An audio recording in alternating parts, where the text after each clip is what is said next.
TitleMatchNetwork.com. Memories of managing Terry Funk. Terry Funk and I, we go way back, as I had said earlier in this interview, where I first met him. And Terry was tremendous.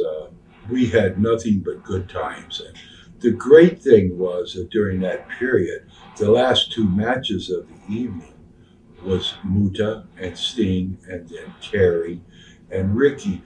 And sometimes I would say, there's no way you guys can follow Sting and Muta, because they would just tear the place up. But Terry and Ricky would go out, and after a while, they would catch the people and follow. And that was a hard thing to do, to follow Muta and Sting every night, because they were so fresh. And, right.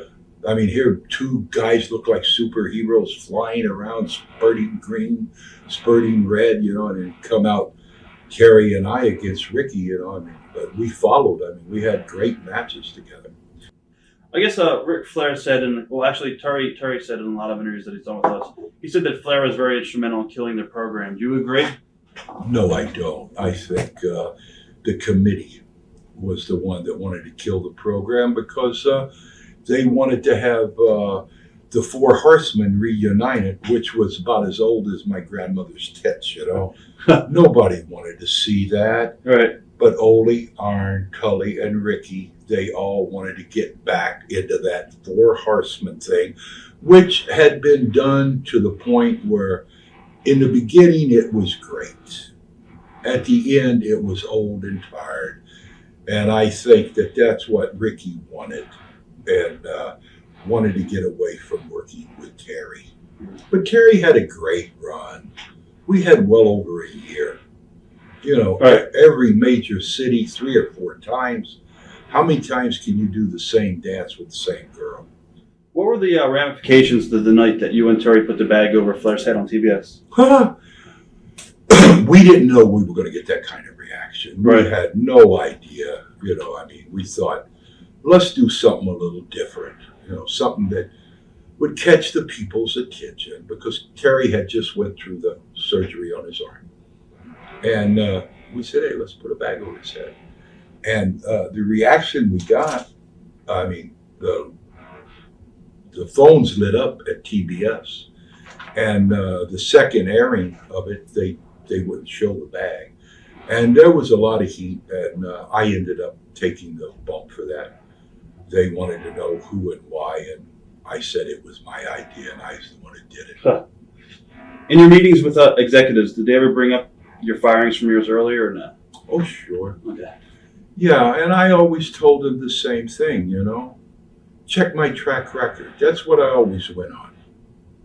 Look where I was at, how long I was there, and how good business was when I was there. And more importantly, how it dropped off when I left. The only place I ever left that business didn't die was Texas when I left, and the Freebirds remained. Right. Any other place, with the exception of the Carolinas, when Gary would leave, business would go down. In '89, a lot of people say, and I agree with the statement, that it was probably the hottest period ever in WCW until the NWR happened. Do you agree with that statement? Well, 88, 89? You see, it's easy to get trapped in who's the best, what was the greatest. Right. Was it a long, good run? Yes. Was it packed with talent? Yes. Now you look at all the people that left. I left, the Road Warriors left, Sid Vicious left, Steve Williams left, the Steiners left. It was more or less the talent that had that run had finished up and left, and the talent that came in to replace it didn't click as well. And I think until the NWO came around, and then it went back up sky high, but for a very short period of time. Did you do any booking at all during the period of '89? Or was it pretty much just the committees? It was the committee. Okay. I took care of Muta, and I took care of Terry. I figured their finishes, their promos, who they were going to be working against, which was Flair and Sting every night, so Right. that was a no-brainer. But what the finishes would be, and how we would structure tag matches and things like that. Are you surprised that Ric Flair's still on like TV and wrestling to this day? I think it's sad. I think that Ricky is missing so much. There is life after wrestling. Life is great when you don't have to be someplace every evening. And I just think Ricky is in the mode of, I've got to do this. Dusty is the same. Terry Funk was the same. I was blessed. I didn't have to continue being Gary Hart to be happy. I could go home, hang out with my children, and do other things and be very happy. Some guys, their only way they identify themselves is, I'm so-and-so in wrestling.